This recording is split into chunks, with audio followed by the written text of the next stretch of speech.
to Coffee and Conversation. Today I'm with Liam White, who is doing a PhD in scientific computer. So Liam, can you introduce yourself to the fans of Coffee and Conversations? Yeah, so I'm originally from Canada, a small town called Kingston, Ontario. I originally went to school up in Canada for business at the University of Ottawa, business school Telford, and then decided it kind of wasn't really what I wanted to spend the rest of my life on. So I kind of picked up, moved across Canada out to British Columbia, stayed there for a while, and then figured out what I wanted to do, and that was eventually work for NASA. So to do that, you need to be an American citizen. So I had the opportunity to get a green card, and so I jumped on it and moved down to California originally, and then over to Florida to go back to school for computer science and physics, and loved it. And that eventually brought me here to my PhD in computational science. Wow, awesome. I have so many questions based on just that introduction. And why did you pick Florida State University? When it comes to PhDs in computational science, there's not many in North America or even the world. So it came down to essentially two schools. It was UT Austin and then Florida State University. And I just thought Florida State University was more my style. I'm really happy with my decision to come here, honestly. A big reason why I chose FSU was just because the department is smaller, and kind of there's a wide range of research activities. So I'm in the computational fire dynamics group, but there's a biology group, there's an astrophysics group, there's a chemistry group, there's a material science group. So kind of having that option to choose an advisor and in kind of what you want to do really helps. Whereas more established departments and schools, it's kind of they focus on certain things and that's their specialty, which is great if that is also your specialty. But I kind of wanted a wide range, so that's why I chose FSU. Oh wow, perfect. Okay, so I didn't know that there was not many programs in scientific computer. So it must mean that it's not something very common, which must mean that it's not what I think it is. So if you could explain what is scientific computer to somebody who is in literature and doesn't know much about science. Yeah, sure. So essentially the best way to describe computational science is simulations. So any sort of simulation, and we do that for physical processes where essentially the limit of metrology of how you can measure a physical system has been reached, right? So we have microscopes that can zoom in really far, right? Get down to the micro meter level. But what about further than that, right? We don't have the technology for that. So what we do is we take all of our knowledge from, let's say, the physical domain that we have currently, and then we simulate it into essentially a domain that we can't physically see. And that's how we discover more about it. Yeah. Wow, that's really cool. So what is your research? So my specific research is in computational fire dynamics. So a lot of atmospheric processes and how fire reacts with fuel layer. A lot of it in regards to prescribed fire and how to control it, set it safely, so then we can reduce the number of wildfires. Yeah. Okay. So you said you want to work for NASA, and how will you apply your research to NASA? So currently I'm focusing on wildfires and plume dynamics, but it can definitely be kind of segued into the space industry. So within any sort of space station or future habitat on the moon, or let's say even Mars, we need to take into account essentially how fires will propagate in space with different fuel loads, different levels of gravity, and then things like that. So it's actually a whole other domain. So I'm hoping to segue it that way. So you were saying that in Mars, you can have fires like you have on Earth? Yeah, so essentially, if we have an artificial habitat that, let's say, astronauts are living in, right, we can definitely have fires in that habitat. Let's say a fuel source lights on fire, and the difference is we need to be able to combat that appropriately. because any sort of artificial atmosphere that we're going to have in, let's say, a habitat is going to be very oxygen rich, which is going to lead the fire to be a lot stronger. And then also, not so much on Mars, but how gravity interacts with the fuel load as well. Flames could propagate higher, fuels could kind of jump up, more so for on, let's say, on the space station or the moon, where gravity is a lot lower. Currently, I'm lucky enough to actually have a research project in my first year, which is very, very fortunate. So I have some experience in 3D printing from my time at Oak Ridge National Laboratory. So I was kind of leveraging that, and we're studying essentially the propagation of wind over a fuel layer with varying levels of porosity. So usually in a wind tunnel, we'll analyze this with pine straw, which is essentially a certain type of fuel layer that simulates relatively well what you're going to find in the actual environment. But of course, you can't pack it and then just automatically know its porosity, so how wind will propagate in and out of it. So I created a gyroid structure, which is a three-dimensional structure. Wow. Triply symmetric, and we can modulate essentially the porosity and density of this, so we actually know it. And so then we 3D printed it and put it in the subsonic wind tunnel down at FAMU. And then, yeah, we studied the effect of wind kind of propagating over it and in it. And that's what we're doing right now. Yeah. That's super cool. So it seems to be very light. But does it, it's like the ants. They were very tiny, but they were very strong. Yeah. Is it the same idea? Yeah, it's actually, so a gyroid structure. This is an elongated gyroid. And so I elongated it just so we were able to print it without supports. But essentially, it's a triply symmetric structure, so it's actually super strong, which is just a byproduct of how we made this. It wasn't intentional or anything, but it worked out well, especially for in the wind tunnel, because we did have an incident where the whole platform lifted up, but it survived. Yeah. So. Okay. So how long is this project gonna take? Is it gonna be your PhD project? No, probably not. It kind of obviously depends where the funding comes from, what we work on, of course. But this was kind of a nice side project. So we are looking at a paper coming out this year, hopefully, and then kind of designing more experiments with this.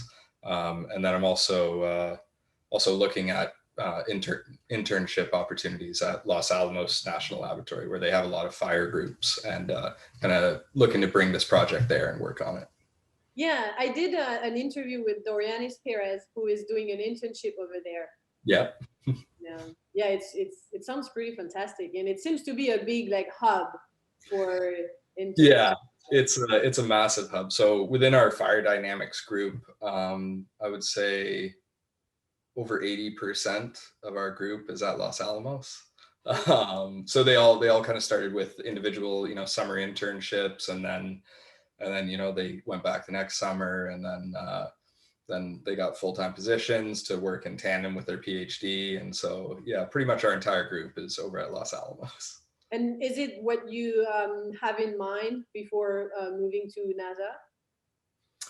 Yeah, I would like to go to Los Alamos. It's looking like this summer it's going to be a remote internship, but that's fine. I'd also like to take this summer to go back to Canada. It's been a while, and so if I'm able to work remotely, that would be fantastic to go home.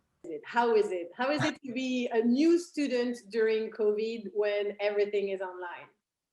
Yeah, so I mean, it's definitely not the experience I was hoping for or kind of looking for, but I think I've found a really happy medium. Obviously, I don't get that in-person experience yet. I'll get it next semester and so on. So I'm not too worried about it. But I moved in with another student who's a year ahead of me in my program, so that helped a lot. Got to meet everyone in my department. And then also joined the Fellow Society. So that's kind of that was my extracurricular kind of segue into the rest of the FSU community and what the Fellow Society is and does. I mean, really allowed me to learn more about everyone across all the academic disciplines of FSU. So it really helped. Yeah. Did you know this your roommate before coming, or did the No. department help you, put you in touch with people from the department? Yeah, no. So I came up, I guess, a year ago initially to kind of meet everyone at the department, and then I met a undergrad student who I eventually became friends with. And then after I was accepted, I reached out to him and I asked, do you know of any place? Just in general, I was looking for a place to live, and he said, actually, yeah, I know a grad student who's looking for a roommate. And then it just kind of stemmed from there, and it's been fantastic. Yeah. Well, that's the perfect plan. Yeah, I gotta say I really lucked out. I mean, it's helped a lot, kind of having someone there who's just a year ahead and has kind of like done all this before and said, okay, this is what you need to do. This, it helps a lot. Yeah. Also with socializing, because he knows people, so he can introduce you to other Yeah. people from the department. Because since everything is online, I suppose you don't see them besides class. No, no. And I mean, especially with this year, the majority of students that came into our department this year just didn't come to Tallahassee in general because there was no reason to. So I know, there's some students up in Michigan, some over in Nigeria. The other PhD student did eventually come from India about a month ago. So we managed to meet him and kind of do the same thing, bring him into the department, introduce him to everyone. So that was good. But yeah, in general, it's been a quiet year, I think, compared to others. Overall, I think like throughout COVID, I've been super fortunate, honestly. I haven't lost funding or a job or anything, so I'm very grateful for that. Yeah, that's a huge part. So your department has really supported you during this time. Absolutely, yeah. They've really helped us out, and of course, our department is small to begin with. So it's very, it works out well. We can still have certain in-class lectures, and it's not a problem. We have a large lecture hall, and there's maybe a maximum of like 10 students in a class at a time. So. Okay, because when you were talking about all these students being basically all over the world, I was like, oh, it must be a big like department. No, we just kind of related to the fact that there aren't many computational science programs out there, especially for the PhD level. So we kind of get everyone from all around the world into our department, which is fantastic, honestly. Yeah, it must be an incredible experience. How do you make sure that you take care of yourself as well as being a graduate student mean being busy? I started going for walks, and I think that helped immensely, honestly. So yeah. So that's what you do to basically relax and take care of yourself. Like Yeah. people meditate, some others they do more like artistic stuff. Some people like work out. Yeah, I would say anything outdoors. I'm a big camper, but I haven't had a lot of time to actually go on any trips recently, and all the state parks are closed for camping currently, so that puts a damper on it as well. But before, I guess in August, when it was a little bit warmer, we used to go to the Bear Paw River or spring, I guess. It's just about an hour west of here, and it's you just kind of go river tubing down it the whole day. So that's nice. Yeah. Oh, that sounds nice. Yeah. And so what's your ideal plan for your PhD and then your ideal future, I would say? Yeah, I would say still a little early, but something related to plume dynamics. So essentially just how fire creates a plume and how that plume propagates in relation to the surrounding area, and how it's affected by different fuel layers, different porosities, things like that. Yeah, Okay. in general. Yeah. And then kind of segueing that into the space industry was just how can we use that knowledge to essentially combat fires in space. So Okay. it's just a completely different domain up there, and right now everything's very very, very safe, and we have methods, but as space travel kind of advances, right, and we start setting up more permanent habitats on other planets, moons, there's going to be different factors. Okay, awesome. And how long is your program? 5 years. So it's a research PhD. So yeah, so I've got another four years roughly. Okay. And so is it, so I know in French, and we do 2 years of classes and then 3 years of research. Yep. Similar. It's the same. Yeah. Okay. And so that would be your project for 3 years, and then ideally going to NASA. That's the plan. Yeah. Yeah. It seems crazy so far out, but yeah, I'm about halfway of the ultimate goal, because I moved to the US about 5 years ago. Okay. And so I just became eligible to apply for full citizenship, which is necessary for the security clearance for NASA. So that's next on my list. After the semester is over, apply, get that, and yeah, so halfway there. But that's perfect too. I mean, I didn't know that you, because I thought, you have to be a citizen. It's like from birth. No, you can be naturalized, yeah, and still attain that security clearance, which is fantastic. Yeah, that's fantastic. It's good to know for other people who might think, oh no, it's not for me. Well, there is hope. Yeah, no, there definitely is. I was lucky enough to eventually get a green card under my father, who moved down to the US 14 years ago. Right. Well, thank you so much for this interview. It was great to know more about this new program. And I think I've been saying it wrong the whole time. It's not scientific computer, right? So our department is scientific computing. The PhD program and kind of field is computational science, but they're two sides of the same coin: scientific computing, computational science. Yeah. Okay, cool. Because I was like, I think I've been saying it wrong the whole interview. Yeah. No, you got it right. Yeah. Okay. Well, I wish you good luck with the end of the semester. It's always a crazy time, and with your future project, everything is gonna work out.